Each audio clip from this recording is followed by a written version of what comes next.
Olá, sejam bem-vindos a mais uma longa conversa sobre a psicanálise e seus desdobramentos na nossa vida. Eu sou a Carolina Martins. Eu sou a Roberta Rodrigues e o episódio de hoje é A Face Humana de uma Trilogia Involuntária. E antes da gente começar essa super conversa, a gente queria conversar com vocês sobre o IEP. Não sei se vocês conhecem o IEP, mas o IEP é o Instituto de Estudos Psicanalíticos de Ribeirão Preto, que foi fundado em 1997, então já são mais de 25 anos de história, e é uma referência em Ribeirão e na região entre os profissionais que trabalham com orientação psicanalítica. Então, além de ser um instituto de estudos que oferece cursos de especialização e extensão, reconhecidos pelo MEC, sempre tem evento, minicurso, palestra, tem psicoterapia, supervisão. Inclusive, no mês passado, a gente esteve lá, né? A Rô tá sempre lá, mas eu estive em Ribeirão, no evento do IEP, que eles fizeram com a Marina Reigado, que é uma pessoa querida nossa, que já esteve aqui no podcast algumas vezes. A gente teve a oportunidade de conhecê-la pessoalmente. Foi tão legal, assim. O IEP é um instituto que cuida muito dos eventos que faz, então a impressão que fica é de que você está sendo bem recebida na casa deles. A gente queria contar para vocês do IEP aqui também. Eu sou suspeita porque o IEP é quase minha segunda casa.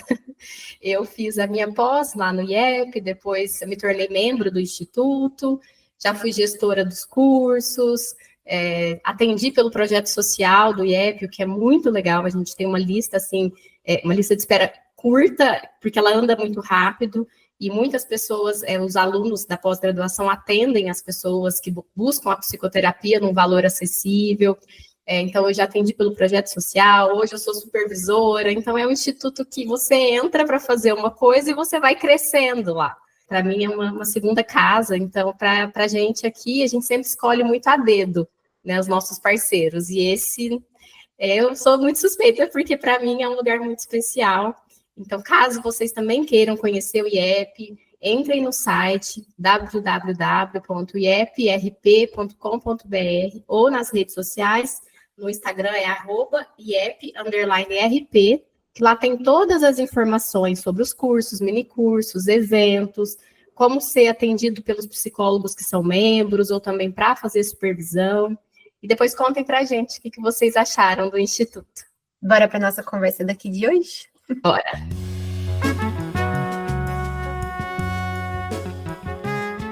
Tânia Cociufo, em seu livro Encontro Marcado com a Loucura, escreve: o nosso ofício não pode ser aprendido de maneira concreta. Um curativo bem feito exige, além de habilidade, materiais como esparadrapo e gases. Mas quais são os recursos disponíveis para nossa aproximação? Como fazer curativos psíquicos que, na maioria das vezes, independem de materiais e ações concretas?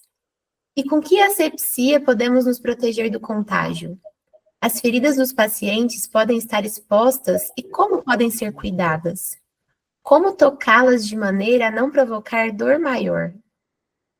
Talvez não haja outra forma que pela poesia. Não a poesia que é declamada para alguém, embora esta também tenha todo o seu valor, mas a poesia em seu sentido mais cru e original, a que nos convoca a ser e existir no mundo de forma pessoal e implicada. A que teme o contágio, pois se sabe frágil e não superior. A que se percebe viva, pois quebrada. A que não se sustenta na ilusão, ainda que se seduza por ela. A que se encontra, marcando ou não, com a própria loucura, e assim fica menos só. Ainda que acompanhada de muita dor, mas uma dor que pode também ser compartilhada. É isso que procuramos, por vezes desesperadamente, outra face humana para que possamos ser. E é isso que a gente sentiu na trilogia involuntária da Aline Bey, que é a autora dos livros O Peso do Pássaro Morto, Pequena Coreografia do Adeus e uma delicada coleção de ausências, que está aí mais fresquinho, né? Uma autora humana, viva, que se desdobra em tantas para contar uma história que é de alguma forma de todas nós. Aline, que alegria que é para nós ter te lido, ter te conhecido e hoje ter essa oportunidade única de conversar com você. Então, conta pra gente no tempo de um áudio quem é você. Ai, que lindo, gente. Muito obrigada. Aqui ouvindo vocês, fiquei emocionada com esse trecho com também esses encontros que vocês teceram aqui, convidaram a gente a tecer também nessa escola bonita, nesse lugar de pensar psicanálise. E, bem, é sempre tão difícil dizer quem somos, né? Mas eu me sinto especialmente uma artista, e ser artista é algo que se desdobra em um ofício que hoje é a escrita, mas eu acho que ser artista também me dá uma espécie de ângulo em relação ao mundo, e um olhar mesmo em direção às coisas, e uma espécie de ênfase em relação a alguns detalhes que talvez uma pessoa que se sinta de outra forma, em outro ofício, não tenha de um outro ângulo, né? Então, me sinto essa pessoa posicionada pela arte no tempo e espaço, e que vai tentando transformar as suas impressões o que eu agarro, o que eu consigo captar em comunicação para o outro, em expressão. E essa expressão artística, ela envolve sempre muitas camadas ocultas, e eu acho que é dessa forma que a gente vai dando conta de abarcar o que é estar vivo hoje, né, em relação às pessoas e ao tempo. Então, me sinto dessa forma. Acho até o jeito que você apresenta seus 3 livros, né, denominando-as de trilogia involuntária, é alguém que reconhece essa face oculta, né, esse desdobramento que vai se dando e que a gente vai se dando conta depois, a posteriori. De fato, eu acho que toda vez que a gente observa uma determinada situação, vive, se presentifica em algo, a gente tem essa capacidade de perceber que não é só aquilo que a gente viu, que de certa forma aquela cena ela encobre outras perspectivas. E quando a gente escreve, a gente começa a elaborar essas outras camadas também. E aí o leitor, a leitora, quando chega, faz o mesmo trabalho, né, de ir puxando e os panos, né, até que alguma coisa se revele ou nunca se revele. O gesto em si de estar sempre tentando se aproximar de alguma coisa que parece ser maior que nós e que nos envolve, é o que me move mesmo na minha curiosidade de vida, na minha arte, enfim, nas coisas que eu faço. Não sei qual que é a proximidade que você tem, Aline, com psicanalistas, mas os psicanalistas costumam ser meio fascinados por artistas, sabe? Porque a arte tem muito disso que você está dizendo, assim, dessa apresentação sua, de encontrar linguagem para expressar essas coisas tão, tão, tão humanas, tão nossas, e de um jeito que não apavora, porque tem algumas coisas que são apavorantes mesmo, né, da sociedade e do íntimo do ser humano também. E na arte isso pode aparecer de um jeito que não apavora. E eu acho que é muito disso que tanto eu quanto a Rô sentimos no seu livro, que você está falando ali, em todos os livros, na verdade. É porque eu tô com o último mais fresquinho, que tá aqui querendo gritar para conversar, sabe? Que você tá escrevendo sobre coisas terríveis ali, mas de um jeito tão bonito e com tanta ternura também, e tão verdadeiro, acho que tem isso também, que a gente não consegue classificar como um livro terrível, por mais que o conteúdo seja de coisas terríveis. Sim. E isso é uma coisa que eu acho muito interessante, assim, de como que dá para encontrar dessa linguagem para falar disso e para tocar tantas, porque a gente vê isso, né, te acompanhando, de que parece que toca muitas pessoas, especialmente mulheres, mas toca muitas pessoas. Queria te ouvir sobre isso. E acho que é interessante te contar que o nosso contato com a sua obra se deu primeiramente aqui pelo podcast. Uma convidada que veio para falar, uma psicanalista que veio para falar sobre linguagem da ternura e linguagem da paixão. E aí ela citou o livro Pequena Coreografia do Adeus. Que legal! E a partir disso que a gente já te conhecia, mas não tinha te lido. E aí a gente começou por esse caminho. Então, acho que isso também vem para te contar, assim, né? Que nós, psicanalistas, a gente encontra nos seus livros esse lugar onde muitas vezes a gente sente assim que nos abraça, porque a gente fica menos sozinho com o que a gente ouve no consultório, ou com o que a gente vive na nossa própria vida. Você consegue trazer, né, essa ternura e, ao mesmo tempo, a violência, a dor, né, o desamparo, e muitas vezes até essa confusão dessas linguagens que um dos autores da psicanálise coloca, que é quando acontece um abuso, né, que o adulto confunde a linguagem da criança com a linguagem da paixão. Bastante, todas essas coisas são muito complexas, e a gente na escrita, a gente tem um tempo de elaboração maior, né, e de preparo do texto para que ele esteja, em alguma medida, pronto para dar conta, mas nunca totalmente. Isso nos manter escrevendo, mas em alguma medida mais pronto, mais disponível para dar conta de todas essas coexistências dentro de uma ação, de uma emoção. A emoção, por mais que a gente dê um nome para ela, e porque a gente dá esse nome, a gente tem a impressão de defini-la, a gente sabe, por intuição e também por processos de vivência no corpo, que é maior do que o nome que se dá, né? Uma alegria não é só algo que a gente, numa primeira imagem, consegue destrinchar em diversos clichês. Há muitas coisas subterrâneas na alegria, gavetas, espaços, solos, territórios, e que a gente pode, inclusive, encontrar o avesso dela, nela mesma. Então, acho que as emoções, elas são, no mínimo, duplas, mas elas são muito mais do que isso sempre, e eu me interesso por contraste. Eu acho que isso fica claro nos meus livros, até pelos títulos já, né? O Peso do Pássaro Morto, Pequena Coreografia do Adeus, e Uma Delicada Coleção de Ausências. Tem sempre esse acabamento do contraste, e uma certa impossibilidade, diante de tanta violência. Há também uma certa impossibilidade de repente, uma coisa ser apenas uma. Há um gesto de ternura, um gesto de esperança, um fôlego renovado, ou alguma coisa para a gente poder se apoiar dentro de tanta dor, né? Que acaba sendo essa trilogia, uma trilogia da dor, da casa, da infância, da violência das relações familiares. Agora, com a psicanálise, a minha relação é de curiosidade, inquietação. Eu não faço análise, mas eu gosto muito de ler e ouvir psicanalistas em podcasts, entrevistas, e me nutro muito desse conhecimento para construir os meus trabalhos. Mas é de uma forma tão espontânea, né? Ainda não me dediquei formalmente a isso, mas eu acho bonito quando as psicanalistas, ou mesmo analisando-as, vêm a conversar comigo, seja pela internet ou em eventos, me dizer que o meu livro foi uma ponte para a elaboração de uma determinada emoção que estava mais recalcada, ou a própria analista me dizer que começou a me ler porque uma analisanda falou do meu trabalho, ela correu atrás e gostou, e enfim, fez sentido. Acontece com alguma frequência isso. Eu tenho muitas leitoras psicanalistas e psicólogas, e eu fico muito feliz porque é uma área que eu respeito muito, que eu me interesso muito, que eu me aproximo intuitivamente como artista, porque acho mesmo que os psicanalistas, especialmente, né, e os poetas e artistas, são irmãos, assim, né, de jornada, e a criação e a elaboração pela palavra e a construção da verdade pela ficção é uma coisa que a gente faz muito, muito, o tempo todo, né? Então, acho bonito quando a gente se reconhece numa mesma luta.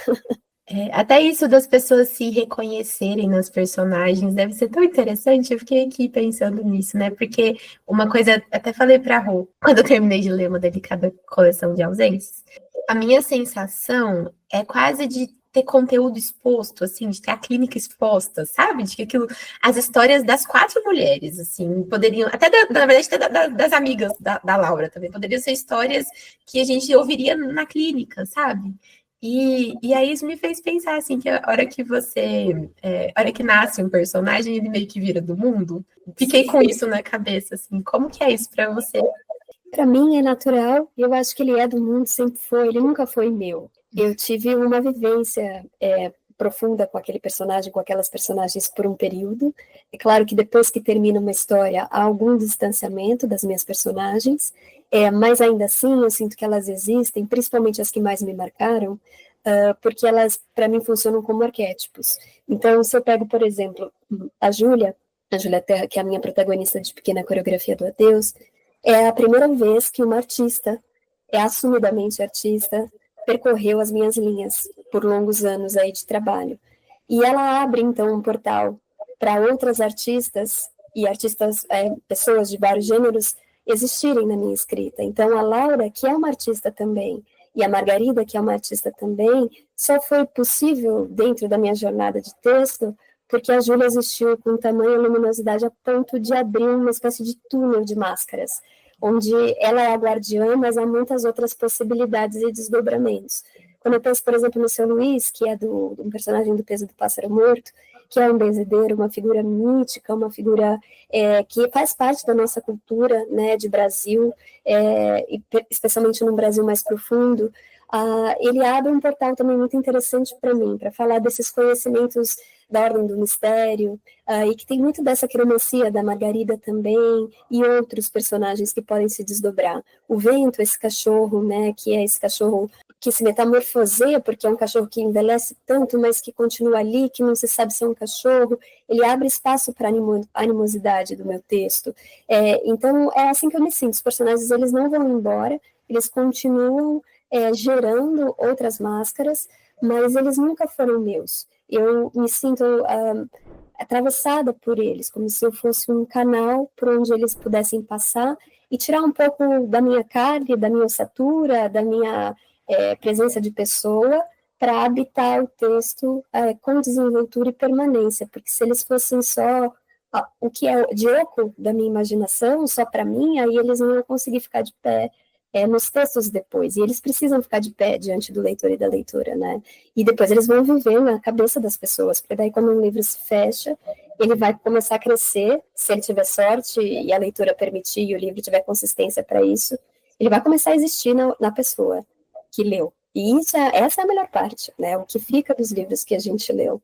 E como a gente se relaciona com isso no decorrer da nossa vida. Faz muito sentido isso pra gente, porque esse personagem, ele vai ganhando vida e a gente vai vendo em clubes de leitura, né, em trocas que uma vai fazendo com a outra e vai contando. A gente te viu falar na Feira do Livro em Jardinópolis. Sim. E aí depois eu comentei com a Carol, em alguns vídeos que eu assisti também, assim, dessa liberdade, né, que você dá para o personagem, que você fala com muito respeito do personagem, né, não como algo que é uma posse sua. E eu acho, Aline, assim, a gente estava pensando muito nisso, como que isso também é uma potência, uma importância muito grande, porque quando a gente vai lendo os personagens dos livros, principalmente as mulheres, a gente aqui, mulheres, a gente vai se identificando, né, com essa série de violências, negligências, desamparo, abandonos, e a gente, enquanto psi, eu lendo, né, o último agora, também a Delicada,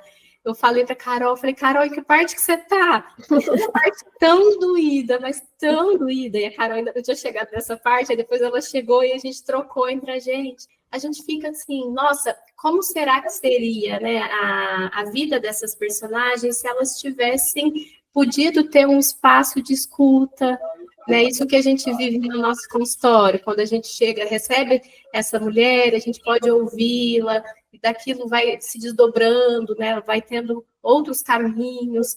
E como que você vê isso hoje? Porque não são todas as pessoas que têm acesso a uma psicoterapia, mas a gente tem visto cada vez mais clubes de livro, pessoas que, né, estão em contato com a obra e que, como você trouxe para a gente, vão conversar com você, e aquilo pode desdobrar também em um autocuidado. Com certeza pode, eu acho que há muitos caminhos para a gente cuidar da gente e das coisas que a gente carrega e que às vezes nos impedem de avançar, né, em direção a potencialidades assim que poderiam ser mais vantajosas para todo mundo, para nós, para o mundo, né? Eu acho que a leitura ela tem esse papel, ela tem essa vocação, digamos assim, não sei se é um papel, mas acho que é uma vocação de iluminar coisas que estavam bastante adormecidas ou que estavam em lugares que a gente protegeu tanto que a gente não consegue acessar, e uma frase construída de um determinado modo, imbuída por um determinado tom, ela consegue trazer isso à tona, e um pouco como a gente estava conversando, né? Ela traz,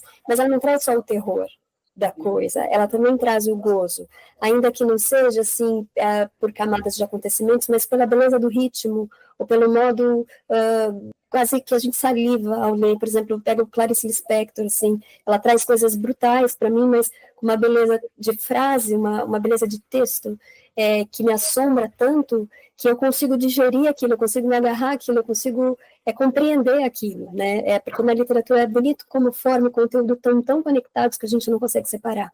Dito de outra forma, aquilo não teria a mesma potência, porque o que é dito, digamos que o fundo do texto, já foi dito e redito por muitos outros textos e obras de arte, pessoas e tal, é quase como se fosse um conhecimento geral que todo mundo intui ou tem. Mas aí alguém, um artista, consegue agarrar um pedaço disso e transformar, né, numa embocadura que revela coisas daquilo que no estado aéreo não era possível. E é assim que funciona. Por isso que a literatura né, a gente acorda a gente, assim, em lugares impressionantes, né? Pelo modo como está sendo dito aquilo também, especialmente pelo modo. Então, eu sinto que há muitos insights que acontecem quando uma pessoa lê, mesmo que ela esteja fechada, eu acho que o próprio livro pode ir abrindo, mas eu acho que é um trabalho que se faz duplamente, né? O livro precisa fazer o seu trabalho, e a leitora e o leitor também precisa trabalhar. Se o leitor e a leitora não fizer sua parte também, em alguma medida, eu acho que essa mágica que a gente está falando aqui, ela não acontece, né? Como não acontece em nenhum trabalho de arte, que sempre coloca o espectador, a espectadora, não num estado de passividade, mas ativo, né? Que convoca, e acho que isso também é uma coisa linda que a arte faz por nós. E que a psicoterapia faz também. Concordo com vocês quando você fala que são irmãos, porque isso que você está dizendo, de que não é só o que é dito, mas o como é dito, que isso faz muita diferença. Então, o ritmo, o tom, a parte musical também, a escolha das palavras, né? Uma palavra junto com a outra e que sentido que as duas juntas fazem, que é diferente que às vezes do sentido que elas podem fazer separado. Isso a gente vive na clínica também o tempo todo. É a criação de sentidos. É realmente muito legal. É por isso que a gente gosta tanto de arte, porque é muito legal ver isso acontecer. Não porque a psicanálise ou a psicoterapia, de uma forma geral, seja super especial e uma coisa única no universo. É muito importante, é muito especial. Mas é mais uma linguagem para acessar essa coisa que é humana. E isso é muito interessante. Inclui, né? Exato.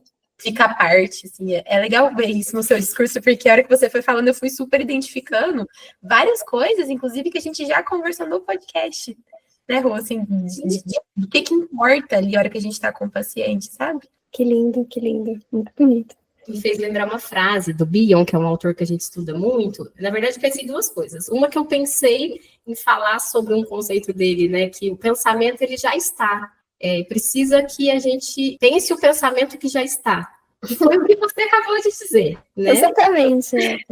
E a outra foi algo que eu lembrei, tinha tempo que eu não pensava nessa frase, que a verdade sem amor é crueldade. E eu acho que os seus livros, Aline, ele tem esse potencial, assim, de trazer verdades muito duras, muito difíceis, com muita amorosidade. Então, ontem eu estava conversando com a Carol, a gente estava falando sobre... Eu disse para ela que, para mim, tem sido muito bom ler, assistir filmes, séries que não são romantizadas, que não são muito idealizadas, porque a gente está cansado, às vezes, de ler, ouvir, assistir coisas que não diz da nossa vida, né? Que a gente se sente sozinho, ou que a gente continua numa fantasia de algo que não é real.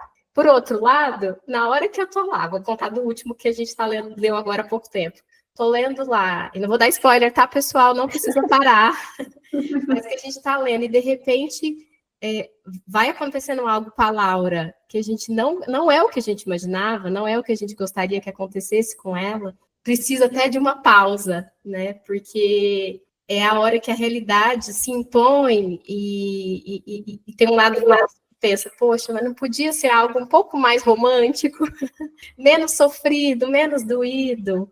E queria te ouvir, assim, de onde vem, acho que essa dureza presente nos seus livros, que diz muito da realidade, e que eu acho que às vezes a gente quer evitar, tem hora que a gente fica também sentindo que bom que tem livros assim, que trazem a nossa vida real, e que nos fazem companhia. Esse episódio é patrocinado por Ana Luísa Guimarães, @bobofrito.oficial, Daniela Landim, Escuta na Praça, @flaviana.psico, Francisco Alves, Iraci Pereira, José Roberto de Almeida, Júlia Bevilacqua, @psijulia.santana, Lúcia Barbosa, Luiz do Nascimento, Maria Carolina Bisinotto, @Nath Bemelo, @psicóloga Natália Fontes, Sônia de Almeida e Terezinha Barbosa. A partir de R$ 21,00 você pode ser nosso patrocinador e também ter seu nome ou arroba citado aqui. Acesse www.catarse.me/Desculpa o Áudio Longo e venha fazer parte do nosso time. Para os que preferem fazer uma contribuição com o podcast de forma ainda mais prática e rápida, agora também temos o nosso Pix. A chave é desculpaoaudiolongo@gmail.com. Vem com a gente rumo à nossa segunda meta de fazer mais gravações presenciais para vocês. Tem uma coisa importante, assim, nas histórias que são difíceis de ler, porque a arte tem esse poder sedutor que a gente está falando, ela tem o eros muito acurado, a gente se envolve com aquilo, e a gente começa a fazer parte daquilo, e de repente aquilo desafia a nossa ética, a nossa moral, os nossos sonhos, né? Só que a gente está tão misturado já com o texto que não tem como voltar atrás. Mesmo que a gente gostasse de desler o que leu para fazer diferente, a gente já é o texto, quando o texto consegue, né, esse tipo de pacto. E aí, misturado com o que aconteceu, a gente consegue, eu acho, quem fizer a volta toda, né, de ler um livro e tentar pensar mais sobre isso do que apenas uma leitura gostei, não gostei, ela vai perceber que tudo que acontece no mundo a gente está implicado, em alguma medida. É mais fácil olhar de fora e sentir que as coisas que são violentas, que nos desafiam, não nos pertencem, não fazem parte da nossa vida, não são da nossa responsabilidade. Mas a arte nos convoca mesmo de novo a nos implicar e, de repente, a gente começa a ver qual é o nosso papel nessas questões todas aqui. Aonde a gente se insere? De que ângulo a gente está assistindo isso? Em algum momento isso me aconteceu, algo parecido? Não, mas eu já vi isso, uma fagulha disso. Onde isso poderia nascer se eu trouxer para a minha vida? Enfim, a gente começa a se fazer perguntas que talvez sem esse exercício a gente não faria, e que são perguntas muito importantes para que a nossa sociedade caminhe. Então, eu não vejo outra possibilidade que não seja escrever os livros que são difíceis de escrever. São esses que eu quero escrever, são esses que me interessam, porque eu acho que esses que fazem o nosso corpo se movimentar em direções fundamentais para que a gente amadureça como sociedade, não só como indivíduo, mas coletivamente, né? Então, para mim é assim que funciona. A gente até falou disso lá na Feira do Livro, né? Que quanto menor o livro, maior a pancada. Os livros pequenos que a gente fala, não, isso é uma leitura tranquila, né? Aí fica lá, fica durando na gente depois. Que é gigante dentro da gente, acho que é grandão. Eu achei isso tão importante, assim, de que se a gente faz de conta que essas coisas não existem, o prejuízo não é só pessoal, né? A gente não se prejudica só por ficar alienado do mundo. A gente se prejudica porque a gente contribui para que essas coisas sigam existindo na surdina. Nos seus livros tem isso. Essas coisas estão acontecendo, a gente ali como espectador, né, tá ali vivendo e vendo, mas elas vão ficando na surdina porque tem muitos silêncios. E aí, de certa forma, é um jeito de denunciar esses silêncios. Uhum. Ao mesmo tempo que o silêncio ele vai permanecer como silêncio dentro do enredo da trama, e ninguém vai conseguir interferir nisso, porque a proposta é justamente essa impossibilidade, talvez justamente porque a gente não consiga na trama, na ficção, será que a gente consegue, então, trazer para a vida? E aí falar sobre os não ditos, porque às vezes é fácil dizer de algo que está fora, mas e como é que estão os nossos silêncios? Como é que estão as coisas que a gente não consegue resolver com as pessoas que a gente mais ama? Como é que estão esses incômodos todos que ficam tão subterrâneos? Porque no final das contas, o que mais pesa nas nossas angústias é o não dito, mais do que esses acontecimentos, assim, porque os acontecimentos, e a gente fala sobre eles vão virando e girando e tomando diversas proporções, mas o que a gente não diz cresce por baixo, né? E começa a se infiltrar e embolorar estruturas que às vezes a gente não sabe nem tá se dando conta desse bolor. E aí quando vê, a gente tenta levantar e não tem perna, né? Assim, se perdeu alguma coisa. E aí depois a gente não consegue alcançar. Então, o silêncio e o silenciamento, né? Que o silêncio não só como estética, que é uma coisa que percorre todo o meu trabalho, é a tensão entre o dizer e o não dizer, porque toda vez que se diz algo, se perde a outra coisa que não foi dita, se ilumina pela sombra o que se disse, há sempre a página em branco, inquietando, né, e trazendo o seu peso, a sua estrutura, há sempre esse medo de quem trabalha com criatividade de repente não ter mais o que dizer, ou não saber mais como dizer, já que já disse de tantas formas de um determinado modo. Então o silêncio é pura atenção na linguagem. Eu, ao invés de me assustar com ele, eu convido para a festa. E ele se desmonta, né, e mancha a página com a sua presença. Mas tem também essa questão do silenciamento como assunto nos meus textos, né? Essas mulheres todas, elas guardam os seus segredos, cada uma à sua maneira, todas as minhas protagonistas do primeiro ao terceiro livro, mas na delicada, Eu acho que é o livro que eu assumo isso mais frontalmente como trama mesmo, né? Como procedimento de criação de um enredo. E aí eu acho que quem se entregar a essa leitura pode, de repente, se perguntar muita coisa depois que terminar essa jornada, né? Perguntar mesmo sobre essas coisas que a gente cala e por que cala, e em que medida isso nos afasta da pessoa que a gente poderia se tornar, né? Enfim, são essas questões que me assombram quando eu escrevo. Eu lembrei de uma frase, eu estava até procurando aqui, que esses dias eu li, eu anotei, porque eu achei muito uma frase impactante e verdadeira, que a palavra que mata é a mal utilizada, da Ana Cláudia Quintana Arantes, do livro A Morte é um Dia que Vale a Pena Ser Vivida. Uhum. E eu estava lendo, até um dia que eu e a Carol, a gente estava junto, eu estava lendo o livro, e ela vai falando, né, sobre o medo que as pessoas têm quando estão no fim da vida, de utilizar da verdade para conversar com o paciente que está em cuidados paliativos. Então, eles ficam com essa impressão, né, que se falar a verdade vai matar o paciente antes da hora. E que na experiência dela não era isso que acontece, né? Que quanto mais utiliza-se a palavra para falar do que está acontecendo, da verdade, mais vivo a pessoa fica. Com isso, pode, inclusive, viver, sentir o que precisa sentir, né? Inclusive para poder morrer, fazer essa passagem. E eu achei essa frase muito bonita, e eu pensei muito nisso que você acabou de contar para a gente, né? Nessa responsabilidade social também ao escrever, né? Que fazer um bom uso do que você escreve, para si, para o outro e para a sociedade. Exato. Eu acho que quando a gente escreve assim, no primeiro, pelo menos para mim, no meu processo, os meus inícios e as minhas continuidades pelos anos, elas têm uma inquietação praticamente estética e da ordem da linguagem. Eu escrevo perseguindo a linguagem, desejando algum ritmo, querendo coisas da literatura, sabe, como código. E perseguindo também personagens, porque fui atriz, né? Esse desejo, essa nostalgia que eu tenho da cena é uma coisa que também empurra o meu trabalho para frente na escrita. Depois que eu termino tudo, começo a me distanciar um pouco do que eu fiz, que eu percebo que o assunto não é particular e que ele dá a volta, né, em mim. Ele é maior do que eu e ele está num lugar social também, ele pode espelhar vidas, e esse espelhamento ele pode trazer pautas importantes, discussões relevantes para a nossa sociedade. Mas eu acho que se a gente pensar tudo isso antes, talvez é tão pesado tudo isso, que imobiliza o gesto, né? A arte, ela precisa se dedicar ao mínimo, sabe? Ao detalhe, e ir puxando fios, sem saber exatamente a proporção que isso vai tomar. A gente vai lidar com essa proporção depois, se precisar lidar com isso, se o objeto artístico for publicado, se tornar algo relevante de fato para as pessoas, né?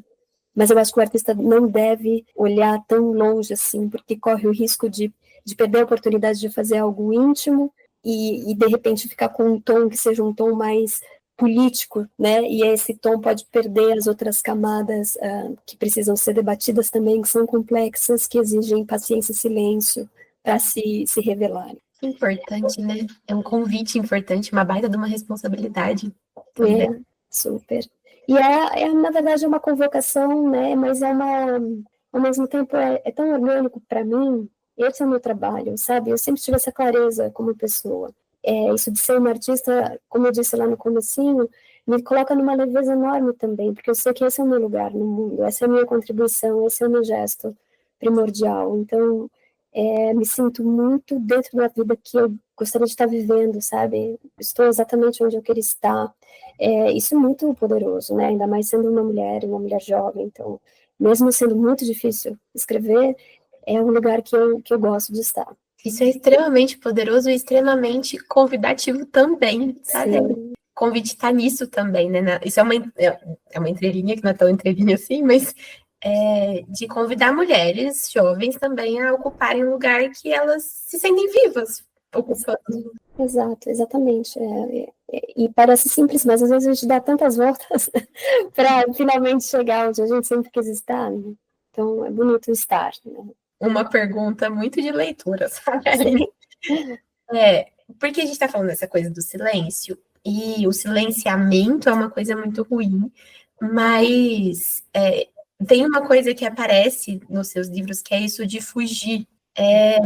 E fugir é, sim, alimentar o silêncio, mas uma parte de mim lê isso, primeiro como um grande pesar, mas uma outra parte lê como, ai, tá buscando vida em algum lugar, tá procurando, isso vem de um lugar vivo e bom também, né? E eu queria te ouvir um pouco sobre essa coisa do fugir, como que aparece para você? Também é misterioso para mim, porque eu acho que o fugir nesse texto, na Delicada, foi o lugar onde mais se estabeleceu esse verbo, né? E o meu primeiríssimo texto, o texto que eu escrevi quando eu comecei, assim, a pensar em ser escritora, chamava A Fuga, e tentava mesmo desmembrar isso de alguém que rompe com uma repetição e sai, sem aviso, sem notícia, e com isso cria um novo padrão. E eu acho que às vezes para mudar certas estruturas que estão muito viciadas, muito enroscadas em si mesmo, não é possível fazer sem um gesto de violência brutal. Por mais que eu seja uma pessoa que não lido nada bem com a violência, mas algumas violências, alguns rasgos, eles precisam acontecer para que haja uma transformação. Sem esse grito, sem esse fogo, não muda, né? Então, às vezes o caminho mesmo é esse grande rasgo em direção a uma coisa desconhecida. Poucos corpos têm coragem de fazer, mas alguns chegam num limite tão contundente que fazem como se o corpo fizesse por si, como se não houvesse espaço nem para elaboração, como se a urgência fosse tão grande que é um impulso, que é o nome do terceiro ato desse livro, né? São vários impulsos aí que tem a ver com desejo, mas é também romper com certos estagnações que a gente pode pensar que quem fez é a menina do livro, mas se fez porque as outras mulheres dessa mesma família, dessa mesma linha, não conseguiram fazer, mas desejaram e deram um passo, mesmo que não pareça, em direção a essa possibilidade para que na ponta, então, pudesse ter um corpo que consegue quebrar o ciclo, né? Ainda que essa quebra ela possa ser ilusória, a gente pode discutir de diversas maneiras, fugir para onde, fugir de quê, com que ferramentas, a gente pode fazer todas essas perguntas, mas que há uma quebra, que há coragem, que há mudança, seja como for, né? E eu acho que é isso, às vezes é preciso esses incêndios para que a gente possa, então, pelo menos começar a olhar o problema, né? Se não tiver esse tipo de deslocamento, ninguém vai olhar, como a gente não estava olhando, porque se cria uma espécie de transe, né? Acho que quem já leu A Delicada vai entender melhor essa minha fala. Quem não leu vai sentir um enigma e aí vai ler, depois escuta de novo. Sem spoilers, porém, piscadinhas, para quem leu, piscadinhas de olho para quem leu. É muito difícil, a gente fica tão tomado pelo último livro que a gente lê, né, que no nosso caso é A Delicada, acabou de ser lançado, que a gente quer falar, né, e a gente fica ao mesmo tempo com esse cuidado para quem ainda não leu, mas eu preciso falar agora algo também da Delicada. Eu acho que o que a gente estuda muito isso, né, na psicanálise, o recordar, repetir, elaborar, que demora muito tempo para a gente conseguir elaborar, para a gente mudar padrão. As suas histórias também sempre aparece essa questão da transgeracionalidade, nessa história em particular, a gente vê as 4 gerações, uma a gente não vê, mas a gente ouve sobre. Mas algo que eu acho muito importante é o sentido que parece que dá, pelo menos para nós, leitores, e de que há, então, uma denúncia, ainda velada, do olhar da bisavó para Laura, né, na hora em que a Laura está... em que no final da história a gente começa a entender ali algumas coisas. Algumas coisas. E a gente fica com essa impressão, assim, né, que esse olhar, mesmo que não falado, entre a bisavó e a Laura, e que vai nos ajudando, né, ajudando o leitor a ir pensando e também tomando essa consciência junto, me parece que ali há um sentido que se desvela, né, na história, para o leitor, que tem um potencial muito grande de transformação, por ter um novo sentido que é colocado ali, no que não tinha sentido.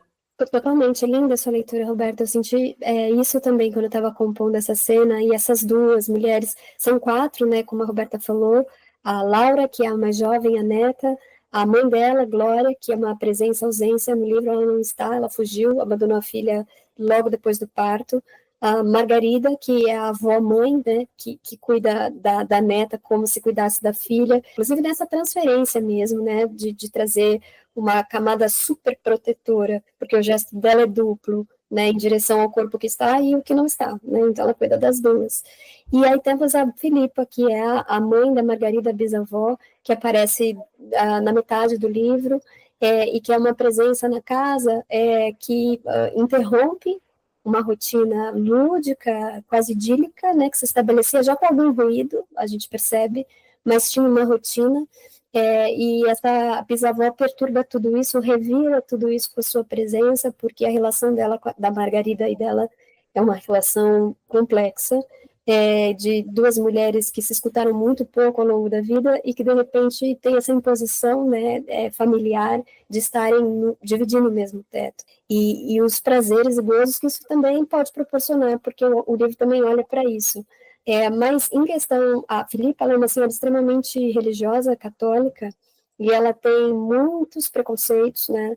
E ela vê essa menina sem mãe, sem pai, sendo cuidada pela filha dela, ela acha tudo um absurdo, e o discurso dela diz isso, né? Que há uma distância enorme entre quem ela é e quem essa menina poderá se tornar, como se ela fosse melhor que todo mundo que está ali, né? Por ter feito certas escolhas.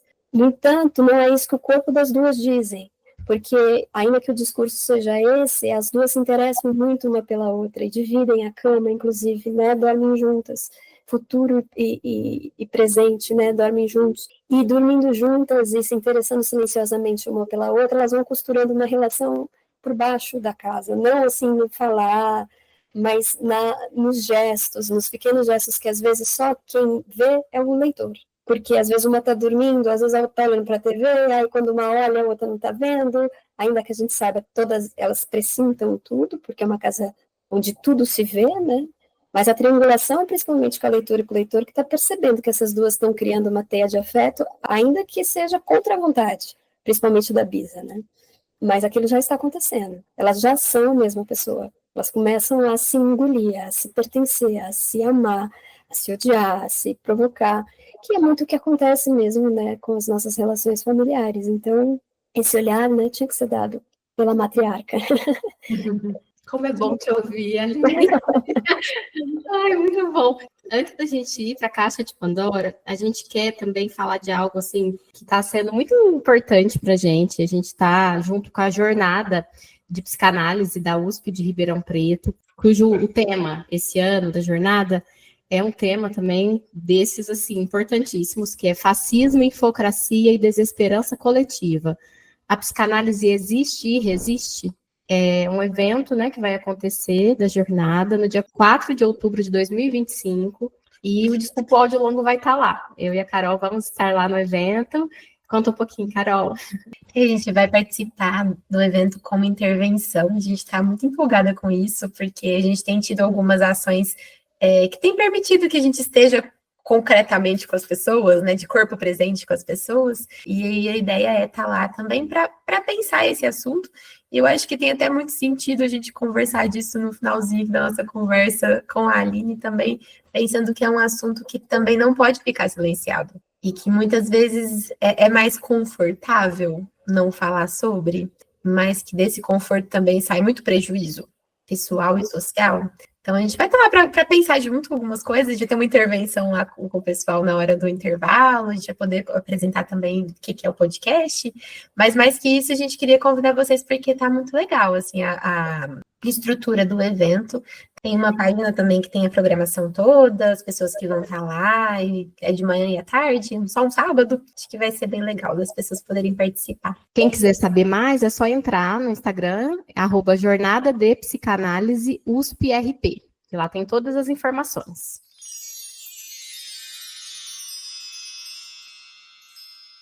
E para a gente ir encerrando esse episódio, mas com essa esperança de que as pessoas possam continuar pensando sobre o assunto, Aline, o que você tem hoje para a nossa Caixa de Pandora? Olha, eu estou lendo um livro, eu estou aqui na minha pesquisa para o próximo livro, né? Então eu comecei a ler algumas coisas, porque eu tenho já algum direcionamento. Uma dessas leituras me levou, eu estou meio misteriosa, sim, porque eu não quero revelar logo o que é o meu próximo livro, mas essa aqui não vai ser tão reveladora. É O Corpo Poético, do Lecoq, que foi um dos criadores, assim, de uma das dinâmicas para atores mais potentes que a gente conhece na nossa contemporaneidade. E ele fala muito do uso das máscaras, a relação do ator com o seu corpo, e eu tenho estudado justamente isso. Estou aqui na metade do livro, mas é um livro de entrevistas dele, de pensamentos dele, que tem me ajudado muito a abrir, né, a alavancar possibilidades estéticas e temáticas para o meu próximo livro. Eu achei ótimo, Aline, que você está respondendo uma pergunta que a gente não conseguiu fazer e que eu queria ter feito, que é quais os próximos passos da coreografia da sua vida agora? Já estou respondendo com as minhas leituras bagunçadas. O meu ateliê está muito bagunçado, porque ele está em transição da Delicada, que está tirando o seu carro alegórico de cena, e agora está chegando o novo. Então, assim, estou lendo coisas, aí eu leio pela metade, corto tal, continuo, porque eu estou na busca, né? Mas acho que um outro livro que eu gostaria de indicar, que eu li recentemente, é o Memória de Menina, da Annie Ernaux, que é um livro, todos os trabalhos dela são maravilhosos, sou apaixonada por ela, mas esse livro mexeu muito comigo, porque eu acho que ele revela uma memória dela, que ela mesma teve dificuldade de lidar como artista, ela que é uma pessoa que se alimenta muito do que aconteceu, né, de uma maneira absolutamente universal. Essa memória ela deixou bem escondida, assim, bem difícil de lidar, e ela conseguiu escrever só muito tempo depois, ela foi, assim, desviando dela, né, até que teve um momento que ela não conseguiu mais e precisou falar sobre esse período da vida dela, que é um período, assim, adolescência, chegando na fase de jovem mulher, não quero também dar nenhum spoiler, mas é o tipo de livro daqueles fininhos, como são os da Annie Ernaux, mas que duram na gente a vida inteira. Belíssimo, belíssimo. Ótimo. Que oportunidade, que honra, né? As pessoas estão aqui poderem ver qual o livro que a Aline indica. E você, Carol, o que você tem de indicações hoje? Eu pensei num livro de poesia que eu tô completamente apaixonada, que é da Ana Martins Marques, que chama Risque Esta Palavra, que tem um monte, na verdade, de poesias. Tem poesia sobre poesia no livro. Eu tô, assim, encantada, e eu acho que tem muito da experiência também, que é ler os livros da Aline, sabe? Assim, principalmente a Pequena Coreografia do Adeus. Eu não sei se é porque ficou... Ele eu li físico, os outros dois eu li no Kindle. Mas o físico, acho que dá mais essa imersão poética, assim, da página ali. Me transmitiu uma sensação parecida, sabe? Eu queria indicar também a série Big Little Lies, que tá no Max, que antigamente chamava HBO, que é uma minissérie, na verdade, que também fala de histórias de mulheres, e eu acho que vale muito, é uma série que eu gosto muito. E eu também queria indicar que as pessoas escutassem a música que você cita no livro, que é Volver a los 17, na voz da Mercedes Sosa e do Milton Nascimento. É maravilhosa, é extremamente contextualizada. Que escolha ótima de música. Aquela cena, pra mim, é a cena mais bonita do livro, assim, a mais encantadora. Mas essa música é muito bonita também, então eu queria falar para as pessoas escutarem a música, não passar batido por ela, quando elas forem ler seu livro. A gente tem uma playlist do Spotify com as músicas indicadas no podcast, então a gente vai colocar lá também a música. Vocês podem escutar lá, procura por lá, chama Músicas do Disco pro Áudio Longo, não tem nenhum segredo o nome da playlist, é assim de procurar. E você, Rô? Eu pensei no livro Em Agosto Nos Vemos, do Gabriel Garcia Marques, que é um livro póstumo, né, foi publicado após a morte dele, que era um livro que ele dizia assim, que ele não havia terminado. E eu li ele no Clube do Livro. E conforme a gente discutiu depois no clube, a gente foi chegando em lugares de reflexões muito parecidas com as que a Aline coloca nos livros dela. Acho que, assim, do lugar da mulher, qual é o valor da mulher na nossa sociedade hoje, que os lugares que a gente vai sentindo que a gente precisa se adequar e ficar, e que muitas vezes é o que a gente pode fazer, é o máximo que dá para a gente fazer, em culturas que não nos dão outros espaços. Então, é um livro que nos levou a fazer discussões muito parecidas, assim, com o que eu sinto ao ler os livros da Aline. Então, me lembrou, né, dessa discussão, acho que é uma indicação bem importante. E também estou assistindo uma série, terminei agora, chama Uma História da Minha Família, disponível na Netflix. É uma série italiana que conta a história de uma avó que cuida dos netos. lembra muito a Delicada, que foi o último, né, que a gente leu. Então, é uma série bem bonita, que traz toda essa contradição, esse paradoxo do cuidar, das ambivalências, muito do amor, do ódio, do jeito dos italianos também de expressarem isso, né, de uma forma assim muito verdadeira, acho que é muito diferente da nossa cultura. Então, muito bacana de assistir. É uma minissérie curtinha, está disponível na Netflix. E a gente quer te agradecer muito, mas muito, muito por estar aqui com a gente. Que oportunidade, assim, para a gente, enquanto leitoras, de estar aqui conversando com você. Sim, eu que agradeço, meninas. Foi um prazer enorme ouvi-las, ser perguntada por vocês, ter a leitura de vocês. Obrigada pelo convite, parabéns pelo projeto lindo. Obrigada. Obrigada. Se você gostou desse episódio, se inscreva no canal ou siga a gente na sua plataforma de áudio preferida. E compartilhe o episódio com quem possa também se interessar pelo assunto. Se você ficou pensando algo e quer compartilhar com a gente, comente nas nossas redes sociais.